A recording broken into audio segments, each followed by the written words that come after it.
Hi, everyone, and welcome to the Bootcamp. Today we have an edition which is going to be talking about insurance and why this is really important within our Bootcamp blockchain ecosystem.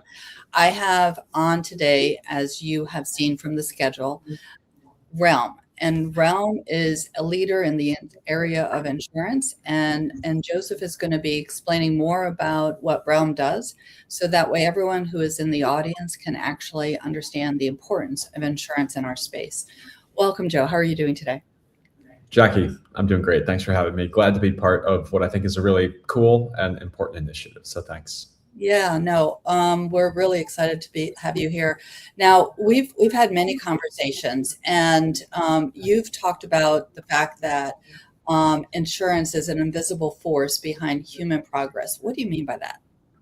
Yeah, I mean, it's a bit of a dramatic sounding statement, but when you look back at every major technological innovation since the Industrial Revolution, whether it's rail, transportation, aviation, the internet, what you realize is new evolutions and in technology scale not because of the innovation themselves, but because of the trust and credibility around their functionality, right? And insurance has always been that piece of infrastructure in the background that has enabled these companies and these industries to scale with trust and credibility and protection, allowing mainstream adoption along the way. So I call it the unsung hero, but definitely always a piece of infrastructure in the scale of anything important.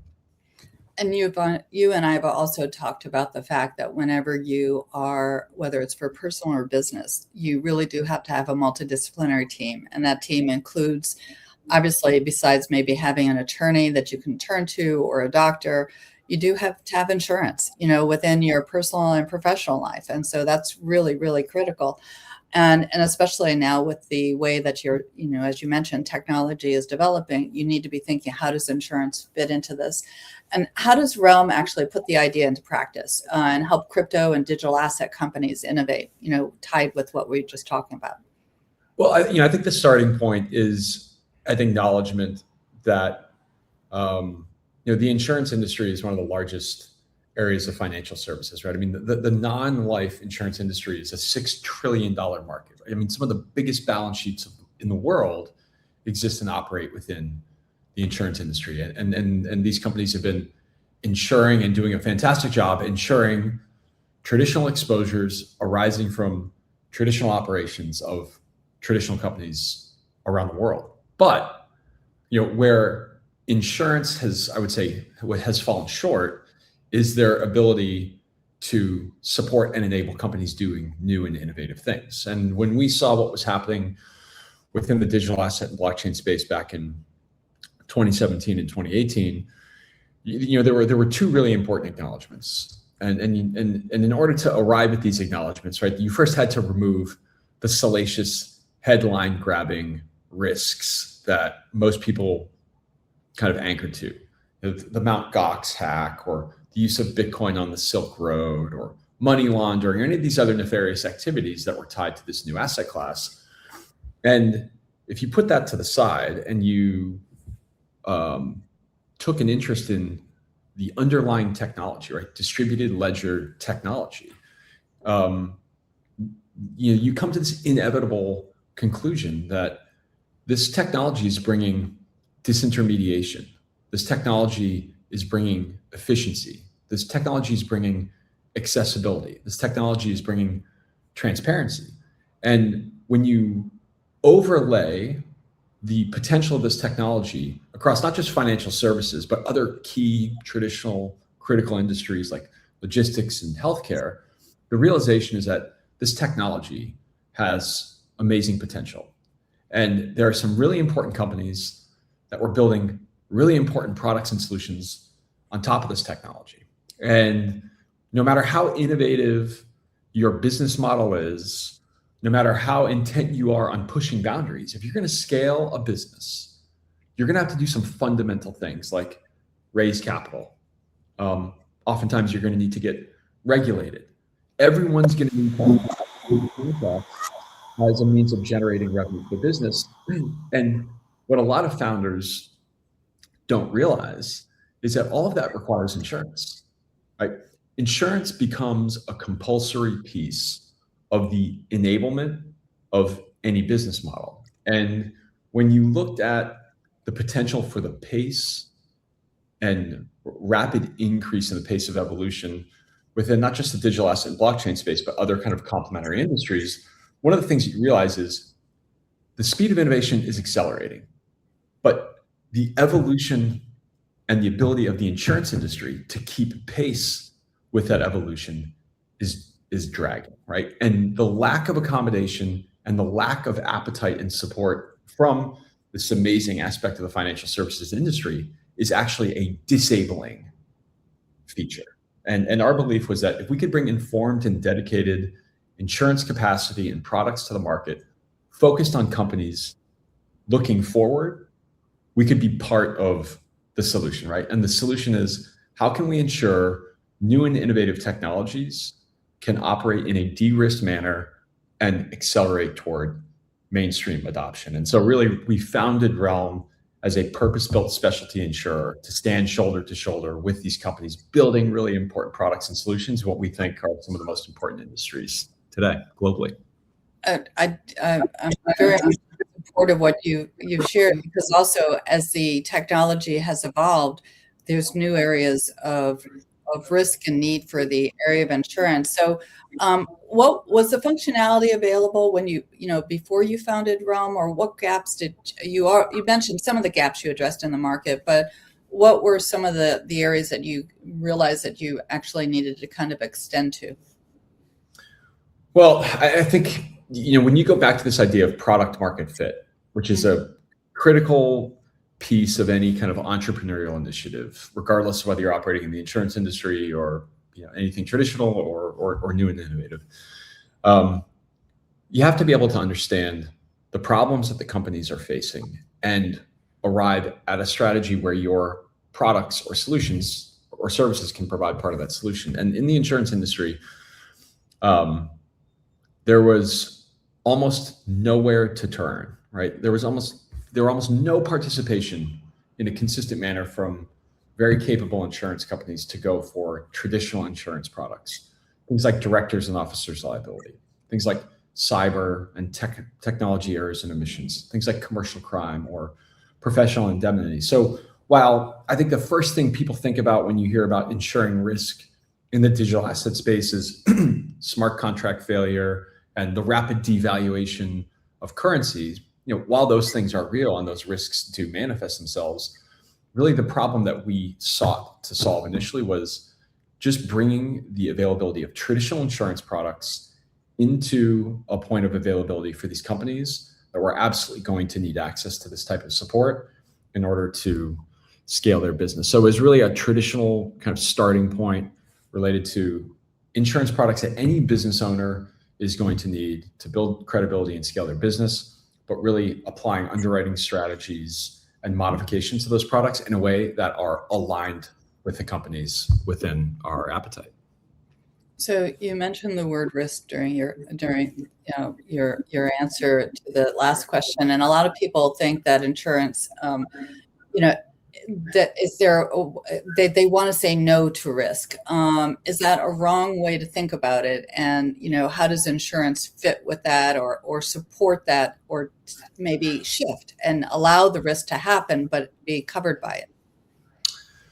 Yeah, I think it's a common misperception, but in some cases it's warranted, right? Because what insurance does extremely well is it looks to the past to inform the future, right? So when you look at things like property damage, or when you look at things like flood, or when you look at things like shareholder class action lawsuits, there is a depth of historical data and loss events that provide, actuaries or underwriters to evaluate that historical data and literally predict the future frequency and severity of the same or similar types of loss events in the future. So when you're coming to the insurance market and you're asking for insurance coverage for things that have manifested themselves in a variety of different ways in the past, the insurance market oftentimes says, yes, we'll cover that. Where it falls short is if the exposures arising from your operations are new and emerging. In other words, if there's a lack of historical information for the types of protection you're looking for, the insurance industry, almost as a condition of operation, will put its hand up and say, no, we aren't going to insure this because we don't have the data that enables us to understand how frequently and how severe these types of loss occurrences are going, to present themselves going forward. And that creates a particularly difficult point of friction for anybody operating in an area of innovation. Because if you look at kind of the phases of any innovative market, you've got some sort of innovation that creates opportunity. With that opportunity and with that innovation comes new forms of risk. That risk needs to be understood. And once it's understood, insurance can come in and help de-risk and kind of convert uncertainty into investable opportunity.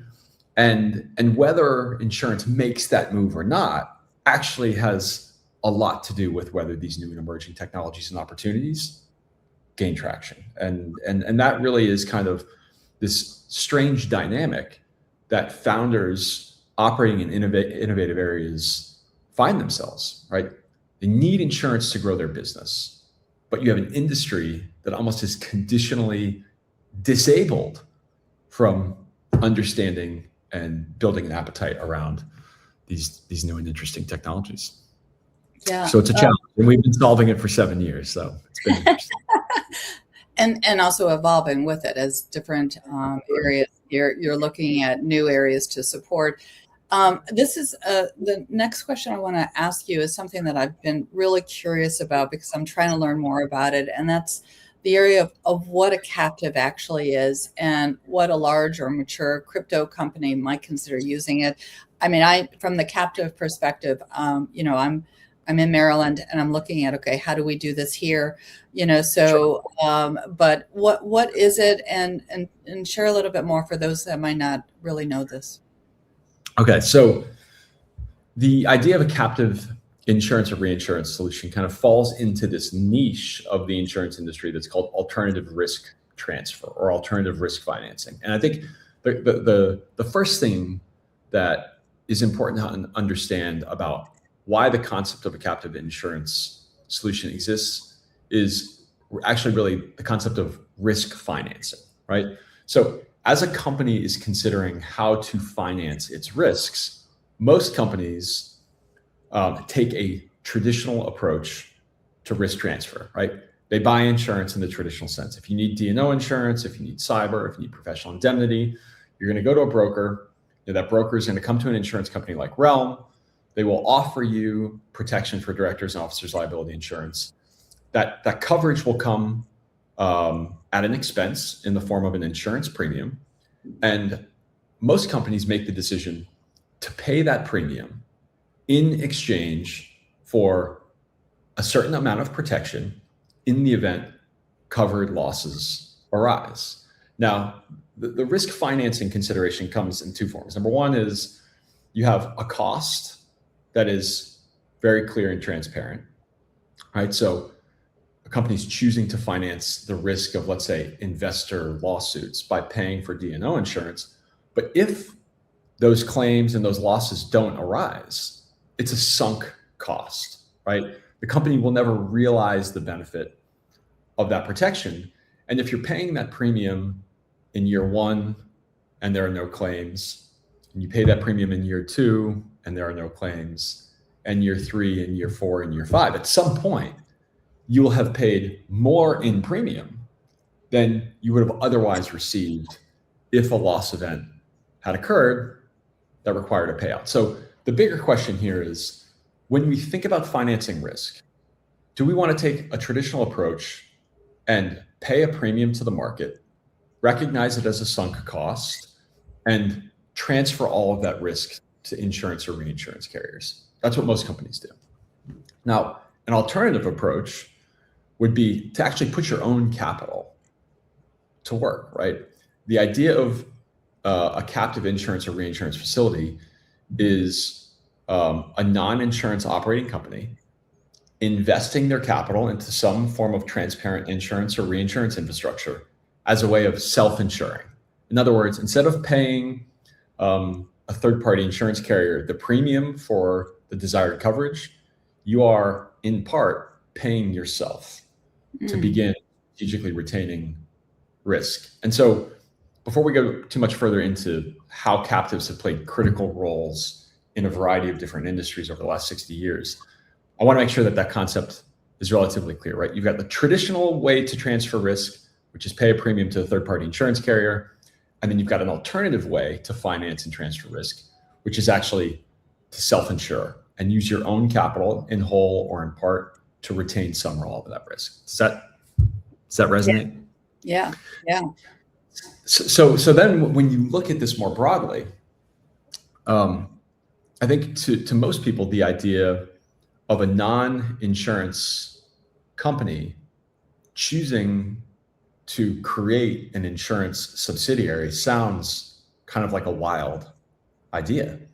But when you zoom out and you realize that 90% approximately of the Fortune 1000 companies have an insurance or reinsurance subsidiary somewhere in their holding company structure, the thing that you come to realize is the most sophisticated companies in the world are choosing to finance their risk in a way that's alternative to the traditional approach of simply paying premiums away to third-party insurance carriers. When you look at companies like Google, they have 3 captive reinsurance facilities. When you look at a company like Verizon, many, I'm sure, of your students or listeners have bought a phone from Verizon. They pay a little bit extra every single month for some protection in the event that their phone breaks or gets stolen. That's actually a premium payment that's going into an insurance facility that Verizon has owned and controlled for years. I mean, there's billions of dollars of premium that gets paid into these facilities that companies are setting up for a better way of financing risk. Boeing has a captive, British Petroleum has a captive, Tiffany's has a captive, right? And so this strategy has been in use for 50, 60 years. And what we're now seeing in these new and innovative and emerging spaces is that where you have complex risks that aren't well understood by the traditional insurance market, you have an alternative strategy that allows companies to put some of their own capital to work in order to ensure access and efficiency of the way that they're choosing to finance risk going forward. So it's a really cool area of the insurance market. I could spend hours and hours talking about that as a topic, but I don't want to get too far into it. So let me know if there's any additional specific questions or points of clarification that would be helpful. Well, on that, we will have a follow-up for sure, because definitely I have not questions, but a lot of ideas. So we definitely will have a follow-up on that. But I want to kind of navigate over, because Realm has launched a few different things, kidnapped and ransom insurance for digital asset executives. And that to me was very intriguing. Why is physical security now part of crypto risk conversation? And what are some of the things that this product offers that people should be aware of? Because I know that we've, heard different things in the news of things that are happening, but share more about this. Yeah, I think, first of all, similar to some of the other products that we underwrite and have issued for the last 7 years, kidnap and ransom is not something we created, right? That's been a product that's been available to companies for decades. But the application to companies operating in the digital asset space is this realization that there has been a tremendous amount of wealth creation from this new asset class. And you have executives at companies that are in charge and have access to tremendous amounts of value worth of digital assets. You have high net worth individuals that have aggregated a lot of value in the form of digital assets. And oftentimes the way that these assets are secured are through different security mechanisms. Sometimes It's a hardware security module, which maybe many of you are familiar with, is almost like a thumb drive, where as long as that thumb drive is in a secure location, your digital assets are safe. But if somebody can gain access to those digital assets, as a bearer asset, it becomes effectively theirs. Or if executives are traveling around the world and they have access to digital assets for the company that they work for, all of a sudden you now become a target, right? And as we've seen over the last 18 to 24 months, there has been an acceleration of these really unfortunate events where executives and high net worth individuals within the digital asset space have been taken hostage strictly as a means for bad actors to gain access to their digital assets. And so really the point of Realm having spent all of this time over the last several years to ensure that we have access to global security infrastructure to support executives and high net worth individuals from this new form of risk is really to ensure that there's this element of protection and response to, of course, these loss events and circumstances that we all hope don't manifest themselves. But when they do, there's an immediate mechanism where we can try to help support a positive outcome. And so kidnap and ransom insurance really is more than just an insurance contract, right? It's an insurance contract that provides access to immediate funds and protection, but most importantly, it's global security infrastructure that can respond to kidnap incidences, extortion incidences on a global basis, but specifically for companies operating in the digital asset space. Yeah, I think that, as companies are navigating this, there's all different levels of products that they need to be looking at, and this definitely is one of them. We in the news and in the community, we often hear about hacks, and there are all different levels of hacks. In 2025, the Bybit exchange suffered one of the biggest crypto hacks ever, with 1.5 billion in assets stolen. What does a loss like that teach us around the role that underwriting can play before something goes wrong? And also, you and I've talked about the different types of hacks that exist, and the areas of vulnerability. So what are your thoughts about this? Yeah, so I think the first thing to understand is the Bybit hack was not a failure of blockchain technology, right? And it was really a function of an exploit in the transaction signing and approval process of the movement of funds. So, I think when you look at the particulars of the Bybit hack, without going too deep into the weeds, underwriters, they can't start with the question of, will you be hacked? Right? It's not a very productive starting point. The question really should be, what is the governance that you have built and adhere to in the consistent approval of transactions, the movement of funds onto and off of the platform? Because what ended up happening allegedly was the ability for these bad actors to kind of insert themselves through kind of a Web 2 point of vulnerability, I think, like using malware, to make it seem like the transaction approvers were approving a normal transaction. That, of course, turned out to be the complete opposite. And so I think a lot of times when underwriters are looking at this new security architecture that's required to maintain the safe custody of digital assets, they want to look at things like smart contract vulnerabilities. They want to look at hardware security module safety and security. But the reality is, it's people, it's processes, and it's the governance around the transactions that enable the movement of funds. And in that sense, as much as I'd like to say there's some sexy machine learning algorithm that can help pick the most secure platforms, the reality is some of this has to do with really a fundamental understanding of risk management and risk mitigation that companies are implementing to ensure consistent and secure outcomes for their types of activities. And I think that's probably the biggest takeaway from the Bybit hack. Yeah, you've raised a few other questions in my mind that we'll talk about in a different episode. But what part of the digital asset market feels most different today compared to when Realm first entered the space? Because I've been in the space over 10 years, and I know it's evolved so much. Yeah, it's become more of a professional market.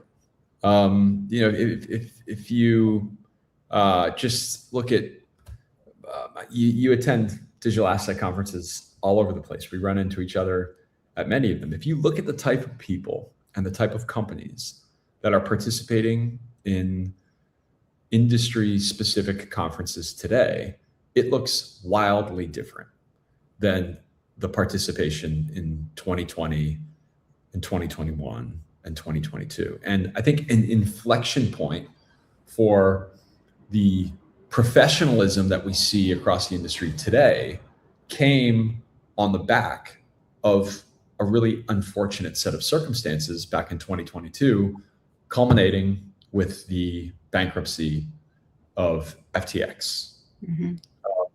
I think a lot of companies had their blinders on when it came to building in the digital asset and blockchain space. This idea of counterparty risk was not part of the typical conversations that companies in the digital asset space were having as they were interacting with one another. But when you looked at what happened in 2022, you had an unraveling of the digital asset market. I mean, from May, when UST, the algorithmic stablecoin from Terra Luna, unwound, depegged, $80 billion of value evaporated in less than 24 hours. It was the first domino that ended up bringing what most people consider to be some of the most credible and important companies in the digital asset space to their knees financially over the ensuing 6 months. And when you take a step back and you look at what caused that domino effect, so much of it had to do with a lack of risk awareness. And when you look at the market today, you have not just an increased amount of professionalism, but I would say a much higher appreciation for risk awareness, for the role that risk management can play in enabling a business and being proactive instead of burying the head in the sand, waiting for the loss event to happen, hoping it doesn't, but when it does, then being reactive. And today, for Realm, having insured these companies for 7 years in 40 countries around the world, we have higher quality insureds that are more risk aware today than they were 6 or 7 years ago. Yeah, for sure. So Realm often sees crypto companies while they're still in the early development. And, like at the Bootcamp, we have a startup accelerator pitch going on, but before the wider market fully understands what they're building. And so what new use cases or business models are you actually seeing that excite you about the next years in this digital asset space? Yeah, I think so. So for starters, personally, for me and for Realm, our favorite time to get involved with companies is as early as possible. I mean, we insure so many companies that are early stage, pre-revenue. It gives us an opportunity to really understand their product or service, get clarification on their roadmap toward revenue generation, monetization, partnerships, positioning within the market, and actually puts us in a position to kind of give counsel on building an approach that is more risk managed, that's more risk aware, and is also supported by insurance products. So anytime we can engage in conversations with individuals who have early stage initiatives and incubators, I think it's a fantastic time for those individuals to do something that most of their counterparties are not doing, right? Which is building with a level of risk awareness that will inevitably yield a better product, more credible counterparties, and a more investable company. So that in and of itself is a really exciting opportunity for us. But back to your original question, what are the things that we see are the most exciting? it's a hard question to ask because we insure companies operating as exchanges, as OTC trading desks, as payment and remittance platforms, as asset managers, including hedge funds and venture funds. We insure software developers of some of the largest layer 1 and layer 2 protocols, foundations, derivative exchanges, spot exchanges, regulated, unregulated, publicly traded, small, early stage pre-revenue. So we really do have an appetite for everything, as long as it's credible and well run. But when you look at the potential of the tokenization of real world assets, I think there are some companies doing some really interesting things to bring a form of liquidity and market access to asset classes that have historically been the exact opposite. There's a lot of hype for sure around real world asset tokenization, but I think it is going to be transformative in the coming years. I also think the proliferation of stablecoins, again, maybe not the most exciting topic if you're a builder in the space, but when you look at the convergence of traditional finance and this new asset class, stablecoins and the adoption and use and efficiency and accessibility of stablecoins are inevitably going to enable a new and larger form of commerce. And I think companies that are operating and pushing the boundaries of innovation within those two subsectors of the digital asset ecosystem are going to see some really interesting opportunities. I think there's a third area that you haven't mentioned, but you and I have talked about, and that's the area of artificial intelligence and AI agents in commerce. And Absolutely. how do you see the where Realm might be fitting into that because of the potential area of risk of AI agents investing and making decisions? Yeah, I mean, the idea of effectively software code interacting with other software code and engaging in financial transactions is a concept that maybe 5 or 10 years ago would have seemed kind of science fiction, but is today absolutely happening. Again, I think it's transformational. Now, as we were saying before, as new technology arises, it comes with new risks. Mm-hmm. And the ability to manage or mitigate loss arising from these new risks has a lot to do with whether these ways of transacting can gain the trust which will ultimately enable mainstream adoption. And so when you look at the idea and the convergence of the use of artificial intelligence and digital assets and this idea of AI agents trading and executing transactions and moving money, number one, it's potentially massively efficient. But number two, it's potentially systemically massively problematic, right? And more to the point of insurance, when it comes to the question of liability, in the traditional world where you have a company or an individual that's responsible for executing bad transactions, at least in the US, you typically sue the company or the individual for their provision or failure to provide some professional service that yielded financial loss. But in a world where computer code is affecting these transactions, the question of liability and the origin of liability and the accountability for unforeseen outcomes becomes a really difficult and complex question for traditional insurance products to understand, underwrite, and answer. And so what we've spent a lot of time doing, Jackie, actually is working within a couple of kind of focus groups. I know you're doing the same thing, which is how can we attribute clarification of liability arising from the use of this technology so that we can build insurance products around what we know is coming, right? A new way of agentic transactions, facilitating transactions autonomously, and do so in a way where there's a source of financial protection in the event of unforeseen things happening.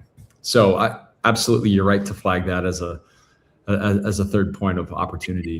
It's happening, it's coming, it's unavoidable. The question is how do we ensure it and make sure that the rest of the market can adopt it at scale? Exactly. Yeah, exactly. And also anticipate, as you've talked about, the risk area. So we can maybe maybe do some prevention, but also do some support. So you operate in a range of different industries beyond crypto. What parallels do you see between the crypto and those other innovative industries? And this is also important for those in the audience who are looking at, the career side or just how to kind of navigate some of these communities. Yeah. So just for some additional kind of structure around the topic, if you look at our appetite for companies operating in the digital asset and blockchain space, which we spent the majority of the time talking about, it really is about supporting the entire ecosystem, right? All these subsectors that exist and enable the blockchain economy to evolve, we have an appetite for. And when you look at other innovation economies that we support, while they may utilize different technology, or while they may have different types of risks, they have the same risk problem, which is they're pushing the boundaries of innovation within a new and emerging sector. They need access to insurance products, and the insurance market is largely absent. So how can Realm position itself within these perhaps disparate and seemingly unrelated areas of innovation and bring a consistent and aligned solution? So when you look at companies operating in the advanced computing and AI space, which we just touched on, all new sorts of exposures arising from the utilization of this technology and a corresponding lack of insurance capacity and products. When you look at companies operating in gaming economies, which includes esports, which includes prediction markets, which includes online gambling, right? Something historically illegal that is now being legalized and regulated all around the world. How can we bring support to companies trying to do new and interesting things in incredible fashions? When you look at the work that we've been doing in the new areas of the space economy for the last 2+ years, I mean, if you aren't paying attention, there is an entirely new supply chain being built into space. There's infrastructure that's being built in space, and there's a massive amount of data that's coming down from space to inform the way that we do nearly everything. And most of these companies don't have access to the type of insurance that they're going to need in the long term to scale and run their business. And so we almost look at our participation and support of companies doing innovative things similar to the way an investment advisor looks at building a diversified portfolio across traditional asset classes. We want to support innovation, right? Our vision is making innovation resilient, and we want to identify these areas of innovation, which we know are going to be transformational over the next 10 years. We can get in early, provide support where it doesn't exist in the market, and continue to build long-term relationships with the best products around. There's definitely a lot going on. If someone in this audience wanted to build a digital asset or a crypto company one day, what would you want them to understand about the risks right from the start? Because again, a lot of times as entrepreneurs, we realize things after we've already started that we didn't put into place and that we maybe should have thought about and budgeted for too. Absolutely. Yeah. Hindsight is always 2020. But I think first of all, the entrepreneurial journey is exciting. And so much of that time, energy, and focus is always on how can I become revenue positive? And that laser focus on building a product or solution, it's going to put you in a position to begin monetizing all of your hard work, consumes the majority of mental bandwidth, I think, for any founder. The tendency is to try to get there too quickly, right? The tendency is to try to find the shortest point between A and B, disregarding a lot of the hurdles and challenges and complexities along the way that could derail what you're ultimately trying to achieve, which is a credible company with a great product or a great solution that the market is willing to pay for. And what I think is almost always missing from a lot of these early stage initiatives is asking yourself objectively along the way, how can this go wrong? How can this product fail? How can this solution be compromised? And if you're building a new company with a new product or a new service with even the slightest amount of risk awareness, and you're reconciling that risk along the journey toward marketability and commercialization, you are inevitably going to conclude with a better product, a better solution. And I think the other important point is your peers in the industry likely aren't doing that. So when it comes to competing, if you've built your product with risk awareness and risk management, risk mitigation in mind, it's going to be a more desirable product.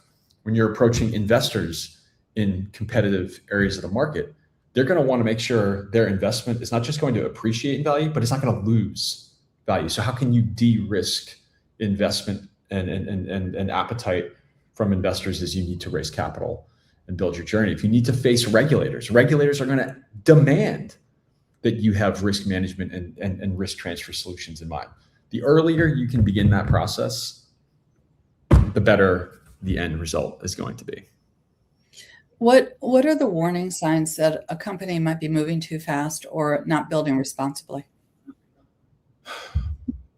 Yeah, I mean, there are a variety. I think when you talk to companies and you ask them to explain their, and this is kind of a boring answer, but when you ask a company to explain their compliance posture, right? When you look at a company's cash flow runway and you realize they're, of course, maybe naturally going to be losing money until they get to the point of revenue positive or cash flow positive from operations, what portion of that burn is being allocated to risk management and compliance?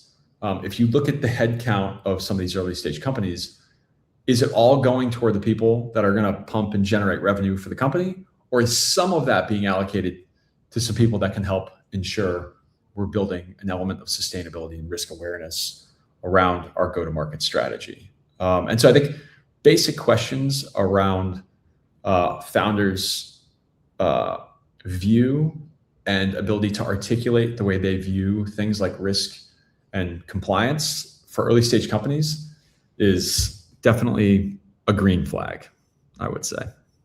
It's definitely something to look at. What parts of the digital assets do you think young people should take most seriously if they want to work or build in this space? Well, I think it's really important to understand that a career, and again, I don't know if this is cool or if it's not cool, but I think it's the reality, right? Your interest in digital assets is inevitably going to require a convergence with traditional finance. And I think this is really a beautiful outcome that we have seen coming, which is traditional financial services 6 or 7 years ago operated in a category that was distinct and unto itself. Digital asset and the blockchain ecosystem operated in a category that was distinct unto itself. But as we were saying at the beginning of this conversation, the underlying technology is undeniably more efficient, right? The ability to bring accessibility, the ability to remove intermediary friction is going to transform traditional financial markets. And what we've seen over the last 7 years is this predictable and inevitable convergence. Traditional finance acknowledging the capability and promise of the use of this underlying technology, building credibility behind this new asset class. And so, you had that concept of crypto degens back in 2015 and 2016 and 2017 and 2020. And that was kind of a hallmark of somebody that was a crypto OG. It's important, but I think being able to apply a depth of subject matter expertise in digital assets and reconciling that with how it can enable and create better traditional financial services and products is going to be, a critical value proposition that a lot of really important companies are looking for in the market right now. And I think what you've just shared points to the area that when you're whatever industry you're going into, you have to have self-learning in multiple areas. So that way you can kind of bring that together in whatever career path that you're doing. And we're always lifelong learners because everything is evolving. And, what we bring from one point of our life to the other will also just enrich. We're in an area where tech founders can become celebrities as much as CEOs. How does insurance think about the founder risk when one person's reputation, decision making, or public profile can shape the whole company, especially with everything that's going on online right now, with everyone posting and everything? Yeah, I mean, you could say the digital asset industry has historically unfolded on Twitter, right, and played Mhm. out on X. But for us, it's a different form of concentration risk. When you look at and maybe you have to put Elon Musk to the side here because he's obviously created some of the most important and valuable companies in the world. But when we're looking at any company in operation, it's less to do with how high profile or what's the social media presence of the founder, and more about the ability for that founder to build a credible team around them to handle sustainable day-to-day operations. It does bring an element of risk. There is a form of insurance coverage called media liability, which provides companies with protection for things like defamation or libel or slander. And we've seen some of these very dramatic spats play out in real time in the Twitter sphere, where companies are kind of going at one another or making allegations related to the theft of IP. But at the end of the day, I think there's the entertainment component of some of these founders maintaining a really highly visible presence in social media, and the reality and the sustainability and the viability of the underlying operations of their company, and that's what we're most focused on, I would say. So, really appreciate your being here. Looking ahead, what risks do you think the next generation of crypto founders will need to navigate correctly in order to win, or even exist within this market share? Yeah, I think it's really it's a function of there was this utopia even several years ago about decentralization, right? This idea that an entire form of credible finance can exist in a completely decentralized manner. The reality is that's not scalable, right? And then there's very little institutional participation that's going to feel comfortable engaging with completely anonymous parties where there's no checks and balances on sources of funds. So I think it really is a function of building subject matter expertise in these really important areas of innovation, and always reconciling those capabilities with problems that exist in traditional markets and the application of your subject matter expertise on finding a better solution and building great companies around those solutions. Yeah, for sure. Any last minute thoughts? Because I know that everyone in the audience, you've raised a lot of topics that they're going to be thinking about and reaching back out to you for both what Realm is doing, as well as possibly some of these career opportunities. Any last minute thoughts before we sign off? Yeah, I would say the last parting thought is really more a function of the misperception that insurance is kind of the seatbelt to innovation, right? It's the thing that holds innovation back. And what we truly believe and have validated over the last 7 years is that insurance is actually the opposite. It is a critical point of enablement for new and innovative technology to build trust, to build credibility, and to enable mainstream adoption. So look at insurance not as a cost center or a friction point. Look at it as a way of enabling you and your company to do really important new and innovative things. Appreciate that. For everyone who is at the Blockchain Bootcamp, we appreciate your being in the audience, and we are going to be transitioning to our next speaker. So either stay in your seat or transition to the next room for the upcoming speaker. Thank you so much. Thanks, Jeff.